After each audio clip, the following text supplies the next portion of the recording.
Hello friends. दोस्तों, आज की जो वीडियो है वो है कि हम लोग इग्नू के एग्ज़ाम के लिए किस तरह से प्रिपेयर करें। ठीक है, चाहे इग्नू के एग्ज़ाम हो चाहे डीयू के एग्ज़ाम्स हो, मैं आपको बता देता हूँ कि आप किस तरह से प्रिपेयर कर सकते हैं और किस तरह से मैक्सिमम मार्क्स आप स्कोर कर सकते हैं, अच्छे मार्क्स आप स्कोर कर सकते हैं।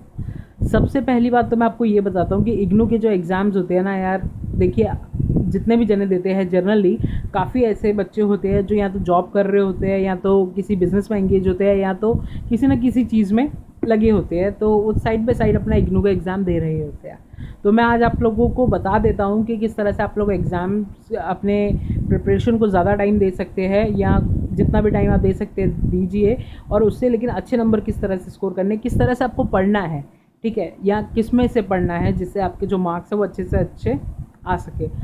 सबसे पहली चीज़ मैं आपको ये बताता हूँ कि जब भी आप एग्ज़ाम लिखने जाए, जब भी आप एग्ज़ाम लिख रहे हैं, तो सबसे पहली जो चीज़ है कि पेपर जो होते हैं वो काफ़ी लेंदी होते हैं। ठीक है, ये एक पॉइंट आपको ध्यान में रखना बहुत ज़्यादा ज़रूरी है कि पेपर लेंदी होते हैं और आपके पास इतना टाइम नहीं होता कि आप उसमें कहानियाँ लिखते जाए। अगर आप ऐसा करेंगे तो आपका जो टाइम है वो वेस्ट हो जाएगा और जो आपको बाकी क्वेश्चंस होंगे ना आते हुए, वो भी कहीं ना कहीं आपके छूट जाएंगे।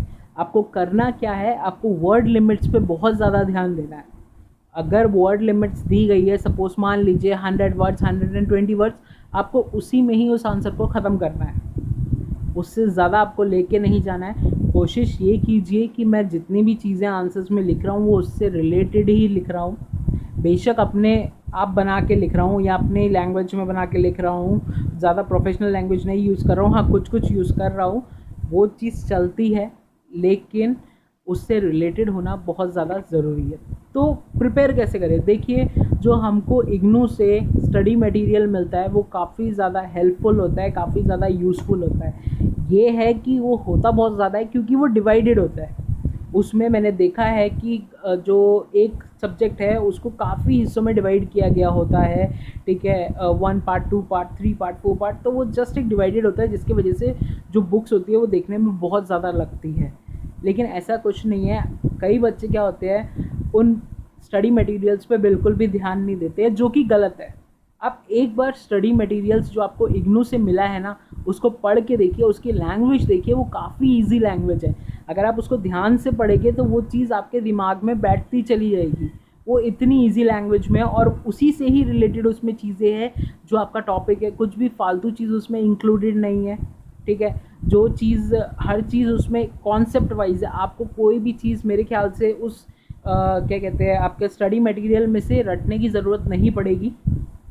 आपको सिंपली करना क्या है, आप पढ़ते जाइए और उन चीज़ों को समझिए दिमाग में, उन चीज़ों को समझ के उनके कॉन्सेप्ट्स को समझिए ताकि वो चीज़ आपके दिमाग में क्लियर होती जाए। और इग्नू के जो स्टडी मटेरियल्स है उसमें काफ़ी अच्छी तरीके से चीज़ों को एक्सप्लेन भी किया गया है। हाँ, कुछ कुछ चीज़ें ऐसी है जो एक्सप्लेन नहीं है, उसके लिए आप कोई अदर बुक्स का सहारा ले सकते हैं, या तो आजकल के टाइम पे सबसे बेस्ट है आप इंटरनेट का सहारा ले सकते हैं। तो इग्नू का जो स्टडी मटेरियल है उस पर ध्यान देना बहुत ज़रूरी है।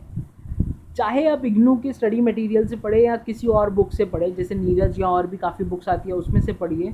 तो ये मेन चीज़ क्या है कि वैसे मैं यही प्रेफर करूँगा आपको कि अगर आपको अपने कॉन्सेप्ट्स क्लियर करने हैं, अगर आपको मार्क्स मैक्सिमम स्कोर करने हैं, तो आपको इग्नू का स्टडी मटेरियल पढ़ना चाहिए।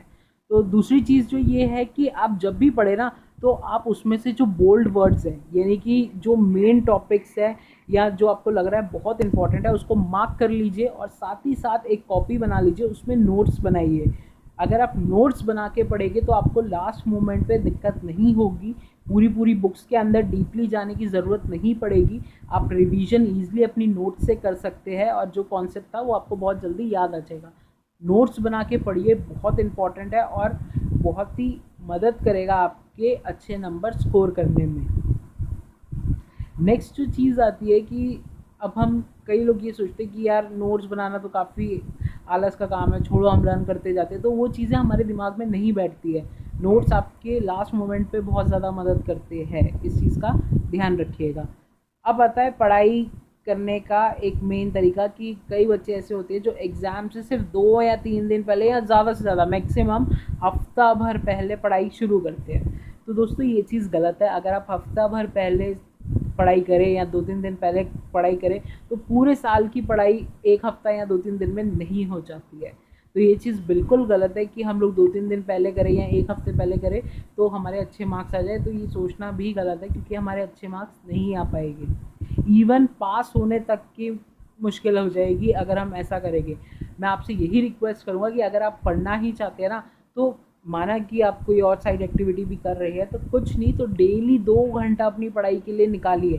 अगर आप रोज़ का 2 घंटा भी पढ़ाई के लिए निकाल रहे हैं तो कहीं ना कहीं आप उस 2 घंटे में नोट्स भी बना रहे हैं, चीज़ें भी पढ़ रहे हैं, तो आपका दिमाग चलता रहेगा, आपके दिमाग में चीज़ें चलती रहेगी, दिमाग में चीज़ें स्टोर होती रहेगी, और साथ ही साथ आप नोट्स में भी जो भी है आप सब रिकॉर्ड करते जा रहे हो। तो लास्ट मोमेंट पे आपको सिर्फ 1 हफ्ते पहले या 2-3 दिन पहले आपको सिर्फ रिवीजन करनी होती है।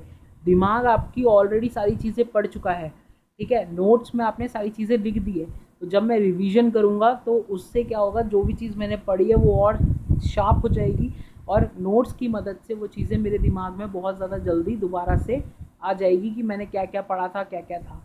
तो प्रिपरेशन, क्योंकि एग्ज़ाम थोड़ा लेंदी है, कोर्स थोड़ा वास्ट है, तो आपको प्रिपरेशन शुरू से करनी चाहिए, लास्ट मोमेंट का इंतज़ार नहीं करना चाहिए। तो पहला पॉइंट, नोट्स बनाइए, इग्नू के मटेरियल यूज़ कीजिए, ठीक है, साथ ही साथ जो पढ़ाई है वो बहुत ही बिगनिंग से शुरू कर दीजिए, स्टार्टिंग से शुरू कर दीजिए।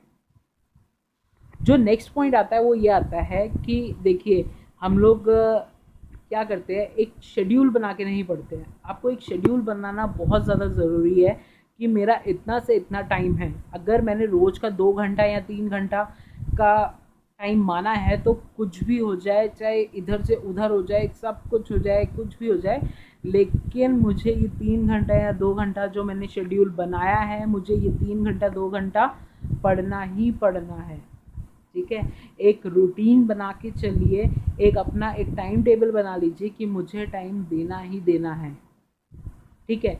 तीसरी जो चीज़ आती है कि किसी की भी बातें मत, कि जो आपको नेगेटिव चीज़ें बोलता है उनको मत सुनिए कि यार इग्नू के एग्ज़ाम बहुत ज़्यादा टफ होते हैं, ठीक है, या ये नहीं हो पाएगा, तुम इस बुक का सहारा लो, इस गाइड का सहारा लो, ठीक है, या आप कोशिश करो कुछ भी अपने तरफ से लिख के आ जाओ, मार्क्स मिल जाएगा, ऐसा नहीं है। अपनी प्रिपरेशन पे ध्यान दीजिए, ठीक है, जिस भी बुक में से पढ़ रहे हैं कोशिश कीजिए उसको अच्छे से कॉन्सेप्ट वाइज पढ़िए ताकि वो चीज़ें आपके दिमाग में बैठ जाए, ठीक है। आपको रट्टा कुछ भी नहीं लगाना है, लर्न करके कॉन्सेप्ट समझ के पढ़िए, तो वो आपकी मदद करेगा। क्वेश्चन कहीं से भी आएगा आप उसका आंसर दे सकेंगे। जब आप इस तरह से पढ़ ले, नोट्स बना ले, तो आपको लास्ट में क्या करना होता है मैं आपको ये बता देता हूँ जो बहुत इंपॉर्टेंट है। लास्ट के टाइम पे हम लोग पूरी पूरी बुक्स लेके बैठ जाते हैं जो कि नहीं होती है।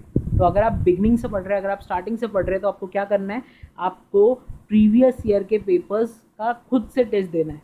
आप लास्ट ईयर का पेपर उठा लीजिए और अपने आप से क्वेश्चन कीजिए और टेस्ट देना शुरू कीजिए, जिसमें क्या होगा आपको पता रहेगा मुझे कितने क्वेश्चंस आते हैं और मेरी कितनी % प्रिपरेशन है। अगर 8 क्वेश्चन है, 8 में से मैं 4 क्वेश्चंस कर पा रहा हूँ अच्छे से, ठीक है, तो मतलब मेरी 50% प्रिपरेशन है, ठीक है। लेकिन मुझे जो चीज़ें नहीं आ रही, मुझे जब मैं अपने आप को टेस्ट दूंगा तो मुझे मेरी वीकनेस पता चलेगी, मुझे ये चीज़ें नहीं आ रही यार, मेरा अभी भी ये टॉपिक रहता है। तो आप स्टार्टिंग से पढ़ रहे हैं, आपके पास टाइम है, अभी आप सिर्फ रिवीजन कर रहे हो, आपके पास टाइम है, आप उन चीज़ों को पढ़ चुके हो, एक बार आपको सिर्फ रिवाइज करना है उन चीज़ों को। तो जब आप खुद को टेस्ट देते हो ना, जब आप प्रीवियस ईयर का पेपर करते हो, तो आपको पता चलता है कि आप में क्या कमियां हैं और आपको किन किन चीज़ों को दोबारा से पढ़ना है। तो प्रीवियस ईयर के जितने हो सके पेपर कीजिए, लास्ट 5 ईयर्स के पेपर कीजिए, 2012 के बाद 2013 के बाद से जितने पेपर्स आपको मिलते हैं करिए। देखिए अगर आपका जून अटेम्प्ट है तो जून के भी करिए, साथ ही साथ जो दिसंबर्स के प्रीवियस पेपर्स है वो भी बहुत इंपॉर्टेंट है, वो भी कीजिए। अगर आप लास्ट 5 ईयर्स के पेपर दिसंबर के कर रहे हैं तो लास्ट 5 ईयर्स पेपर जून के भी कीजिए, और अगर आप जून के कर रहे हैं तो दिसंबर के भी कीजिए। ये आपके रिवीजन करने के लिए सबसे बेस्ट मेथड है, और आपको ये भी, इससे आपको अपनी कमियां पता चल जाएगी और आपके जो कॉन्सेप्ट्स है वो और ज़्यादा शार्प हो जाएंगे। तो जितना हो सके प्रीवियस ईयर पेपर्स कीजिए, अपने नोट्स कीजिए, जो जो आपने पढ़ा हुआ है उन सबको रिवाइज कीजिए, तो आपके बहुत ही अच्छे और मैक्सिमम नंबर आप इग्नू के एग्ज़ाम्स में स्कोर कर सकेंगे। तो ध्यान दीजिएगा, जो जो चीज़ें मैंने आपको बताई इन सब चीज़ों को फॉलो कीजिएगा, ट्राई कीजिएगा, ज़रूर नंबर अच्छे आएंगे। और सबसे इम्पॉर्टेंट चीज़ है, अपने दिमाग में हमेशा पॉजिटिव थिंकिंग रखिए, कभी भी नेगेटिव मत सोचिए। नेगेटिव सोचोगे तो नेगेटिव होगा। हमेशा पॉजिटिव सोच के चलो कि यार पास मैं हो जाऊंगा। जब मेहनत कर रहा हूँ, जब मैं टाइम दे रहा हूँ, जब मैंने पैसे लगाए हैं, तो कुछ ना कुछ तो करने के लिए ही लगाया ना। मेहनत कर रहा हूँ तो मार्क्स आएंगे, तभी तो मेरी मेहनत रंग लाएगी, वरना मेहनत करने का फ़ायदा क्या है। जब मुझे अभी से मेरे दिमाग में ये चीज़ आ रही है मैं फ़ेल हो जाऊँगा, मैं फ़ेल हो जाऊँगा, तो मेहनत क्यों कर रहा हूँ मैं? मेहनत मैं इसीलिए कर रहा हूँ ना कि मैं पास हो जाऊँ। तो फेल वर्ड को दिमाग से निकाल दो। जो टाइम स्टार्टिंग से दे रहे हो, जो मेहनत कर रहे हो ना, वो सिर्फ इसलिए करो कि मुझे पास होना है, मुझे किसी की नहीं सुननी।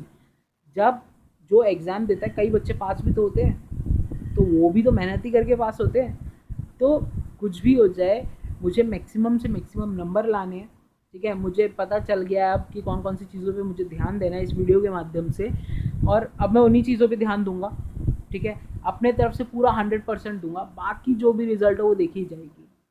तो दोस्तों, अगर आज की जो वीडियो थी उसमें मैंने आपको काफ़ी चीज़ें बताई, और मुझे उम्मीद है कि आपको काफ़ी चीज़ें समझ भी आ गई होगी और मदद भी हो गई होगी आपकी, कुछ ना कुछ तो डेफिनेटली मदद हुई होगी।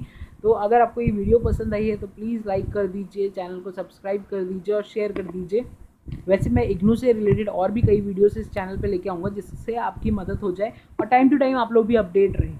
और अगर आप लोगों को कोई भी डाउट है या कोई भी डाउट आप पूछना चाहते हैं तो नीचे कमेंट सेक्शन है, फ्री होके पूछिए, ठीक है। तो दोस्तों, आज की वीडियो के लिए इतना ही। मिलता हूँ एक और नई वीडियो के साथ, तब तक के लिए बाय। फिर मिलते हैं एक और नई वीडियो के साथ।